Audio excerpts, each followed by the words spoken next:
آخر 5 مواسم للاتحاد كل موسم بيبدأ لازم تكون في أغلاط من الإدارة، لازم الجمهور يكون فاعل هاشتاجات، لازم الجمهور يقعد يطالب بأشياء بديهية. إحنا ما إحنا فاهمين هل الإدارة بتفكر في مدافع ولا لا، ولا تنبكتي لو ما جاء خلاص.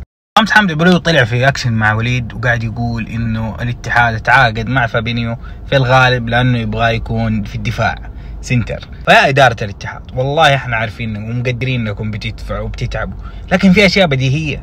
لا تسوي كذا عشان مثلا حجاز يرجع لك بعد 6 شهور. كل الأندية ما جاملت أحد، النصر غير والهلال بيغير والأهلي غير، كلهم بيغيروا. احنا حمد الله وروما وكورنادو وطارق حامد، يعني حتى طارق حامد يمكن يصير موجود اذا فابينيو صار سنتر.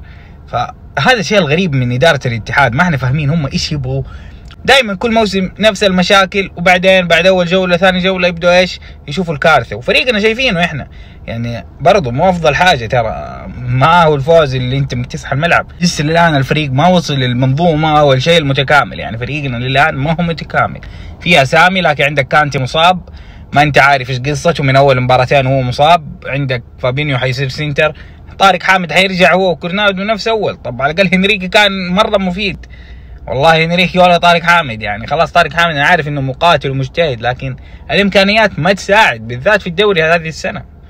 فبس الله يكتب الخير للاتحاد. انا احب الاداره وكل شيء، لكن هذا الشيء اكثر شيء استغربوا منهم، وان شاء الله انهم يجيبوا جنبكتي ويريحونا من الافلام دي، ويعطيكم العافيه.